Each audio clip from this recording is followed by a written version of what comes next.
دۆخی هەرێم مەترسیدارە، دۆخەکە زۆر ناخۆشە، یعنی بەڕۆژ بەڕۆژ ئێمە سەیرەکەین دۆخی هەرێم بەرەو خراپتر ئەڕوا، یعنی ئەو شتە ئەمانەی کە هەمان بجاران ئەو تراکە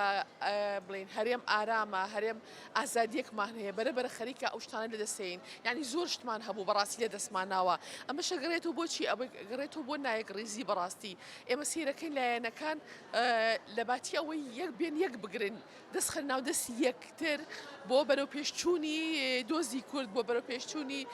بارودۆخی ژیانی هاوڵاتیان سەیرەکەی ڕۆژ بەڕۆژ لە پاشکشایە طبعا ئەمانە ئەم لایەنانە بڵێن بەرژەوەندی خۆیان خسوتە پێش بەرژەوەندی کوردەوە پێش بەرژەوەندی گشتیەوە یعنی بۆ بەرژەوەندی حیزبایەتی خۆیانە یعنی هەرکەس بە تەنازولێ زانێ ئەگەر لەگەڵ بچێت بۆ لای ئەوی تر و دانیشتە یان تۆزێ لە بەرژەوەندەکانی خۆیان دەستبەردار ببن بەڕاستی یعنی دۆخی هەرێم زەمەترسیایە ئێستا پێویستە بێ گوێدانە هیچ شتێک کار بکرێ بۆ بەرەو پێشچوونی هەرێم بۆ پاراستنی هەرێم یان تەواو بەرەو پێشچوون نییە ئێستا ئێستا لە خەمی ئەوەی لەوانەی هەرێممان لەدەست بچێ ئەسڵەن یعنی لە بەرەوەی بارودۆخەکەی زۆر مەترسیدارە زۆر خراپە ئێمە لە کاتێکا جاران یعنی هەکو حکوومەت بەڕاستی معاملەمان لەگەڵەکرا ئێستا ئەمە لەدەست یاوە یعنی حکوومەتی بەغا ئێمە دروستمان کردەوە کورد دروستی کردەوە سێرەکەی لە ئێستادا حکوومەتی بەغا بە قووەت بووە ڕۆژ بە ڕۆژ مافەکانی کورد لە پاشەکشایە یعنی دەستی وەردانەکە لە حکومڕانی ئەمەیە ینی زۆر شتمان لێ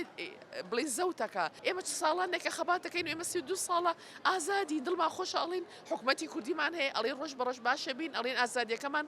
زیاترە بێ بەڵام سێرەکەی بەعکسەوە یعنی کەواتە مەگەڕێتەوە بۆچی گاڕتێک ئەو حکوومەتی کە هەمانە بەڕاستی هەنگاوی باشی نەناوە یعنی کار ناکە یعنی ئەم کابینانە ڕۆژ بە ڕۆژ لە باشکشەیان یعنی ئمە کابینە بێ ومێدمان هەیە کە ڕۆژ بە ڕۆژ باشتر بین و کابینە ئیشی باشترکە ئیش بکە بۆ ینی خۆشبەختی بۆ خۆشی ژیانی گوزەرانی خەڵک باشکە کەوتە ئێستا ئەمڕۆ چەندی مانە ئەمڕۆ 37 معاشی ینی دوومانە موچە وەرنەگیراوە یعنی ئەو خەڵکە زەمبی چییە بەڕاستی یعنی لە لای کێوەڵێ ئەو خەڵکە مستحەقە کە بێدەنگە یعنی چی تۆ دوو مانگە موچەوە نەیبێ ئەو خەڵک چۆن بژی سێرکی بازار وەستاوە دۆلار لە بەرزبوونەوەیە یعنی کەس حسابێک بۆ بازارەکانە بۆ خەڵکەکانە بۆ خوشک گوزارانیەکە هەمووی خزمەت گوزاری زۆر خراپ بووە کارەبا لەسەر خەڵک زیادی کردووە کرێ ئاوە زیادی کردووە موچەیە نییە ئازادی بەرتەسک بۆتەوە یعنی وەزعی ئەمنیش لەولاوە بۆستێ ئیتر هەموو شتەکان خراپبووە بەڕاستی هەگەر بێتە سەر هەڵبژاردن خوا هەڵبژاردن ناکرێ خۆی ئەوەی هەڵبژاردن کە لە وڵاتانە ئەڵێ ئەمە بڵێن پرۆسەیەکی دیموکراسیە کە بڵێن خەڵک چین بە چین ئەگۆڕێت ئەو دەسڵاتە لەوانەیە نەتوانێت ئیشێکی باشکە قیچێکە بە وەلاتی و کۆمەڵێکی تر بێنە سەر بێنە دەسڵات بگرنە بەدەست و بتوانن بەشکم شتێکی باشتر بکەن بۆ بڵێن ئەو بۆ کوردستان و بۆ کورد و بۆ هاوڵاتیان بەڵام سێرەکەی ئێمە هەڵبژاردنە ناکرێ زەختیان یەکراوە هەڵبژاردنەکە بەو حاڵەیە هەر ڕۆژی بە بیانوێک دوواخرێ بەڵام لەگەڵەوەشە هەڵبژاردنیش چێکە ینی وا لێ هاتووە ئیمانمان بە هەڵبژاردنیش نەماوە یعنی لە مۆزوعەکە ناگۆڕێ بەڵام هەڵبژاردن ئەگەر خۆ ئەم لایەنانە ئەگەر بزانن ئەو ئێستا کارکەسەوە بڵێ لێ دژی ئەوی تر من کارەکەم یا خزمەتەکەم بەداعکسەوە کەسانی ئەو خزمەتە ناکەن کە بڵێن بۆ هەڵبژاردن خەڵک سەڵتیان پێ با بەڕاستی یعنی خەڵکیان بە تەواوەتی ناومێت کردووە یعنی هەڵبژاردن تۆ ئەوەیە بۆ ئەوەی دیموکراسی بەرقەرار بێ بۆ ئەوەی خزمەت گوزاریە یعنی بۆی سا منافەسە بۆیان کردایە لایەنەکان بۆ ئەوەی کێ خزمەت گوزاری باشترەکە بۆی خەڵک دەنگی بەو باە بەڵام ئێستا منافەسەکان بەڕاستی منافەسێکی ناشەریفە یعنی هیچ خزمەت گوزاریەک نییە تا بڵین ئەمە وا کارێکی واکەن منافەسەکەن لەسەرەوەی کە دەنگیان پێبین طبعا ژنان لە هەموو بەداخەوە لە هەموو کاتێکە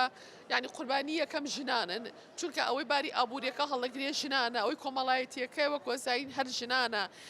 حتا ئەگەر بڵین پیاوە کوژری هەر ژن زەرەرەکە کوڕمانە کوژری هەر ژن زەرەرەکە ژنە کوژری هەر ژن زەرەرەکە و مناڵەکانی یعنی ئەمانە هەمووی ژن کەواتە قوربانی یەکەمە بەڕاستی طبعا ئەم بارودۆخە بەرەو خراپترە ڕوا ژن زەرەرمەندی یەکەمە تۆ کە باری ئابووری باش نەبێ ئێستا ئێمە ئەو پیاوەی کە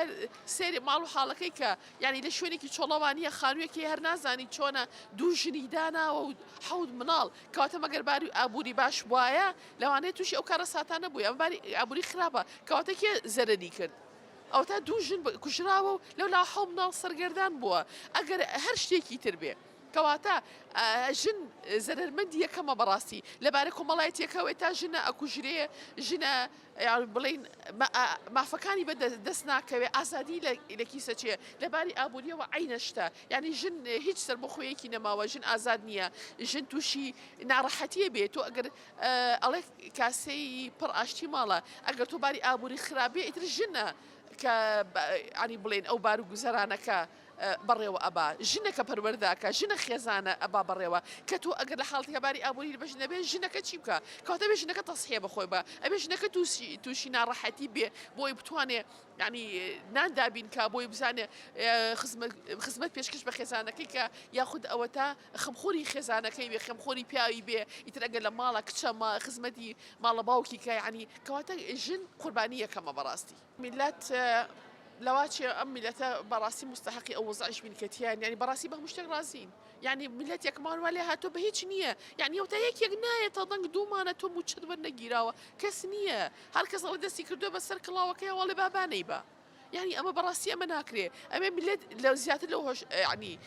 وشارتر بێ بێتە دەنگ ئیتر تاکەی ئەم چاوەڕوانێکە ئەم بێ دەنگێ تاکەی حەق ئەو بێ دەنگێ پشکێ یعنی فشار بکرێ بەڕاستی فشاری مەدەنی هەیە مناڵین پەلامانی حکومەت بێ ناڵی دام و دەستگاکان هیچی لێ بکرێ بەڵام بێ فشاری مەدەنی بکرێ ئەبێ هەموو هەڵوێستەکانمان یەخین بە ژن و بە پیا و بە گەنج و بە پیرەوە بە هەموو لایەنەکانەوە بەبێ گوێدانە لایەن و بیر و بۆچوونی جیاواز و ئایدیای جیاواز ئەبێ هەڵوێستەکانمان نەکخین بۆی بتوانین فشار بکەین لەو دەسڵاتە چەند ڕۆژێکە ینی سەد ساڵ بەسەر پەیماننامەی لۆزانە تێپەڕی ئەو پەیامنامەی کە ینی کوردی دابش کرد بەسەر وڵاتانە ینی پارچە پارچەی خاکی کوردستانی پارچە پارچە کرد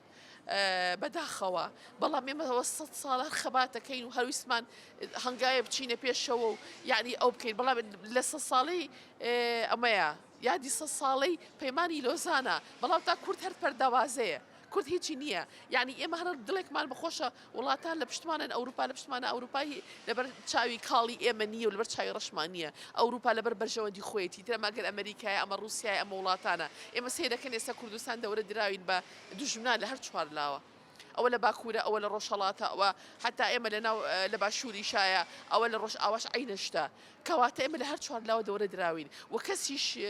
بە خەمخۆر نییە کەواتە ئێمە بێ خۆمان خەمخۆری خۆمان بین طبعا ئەوە لە ڕۆژ ئاوایە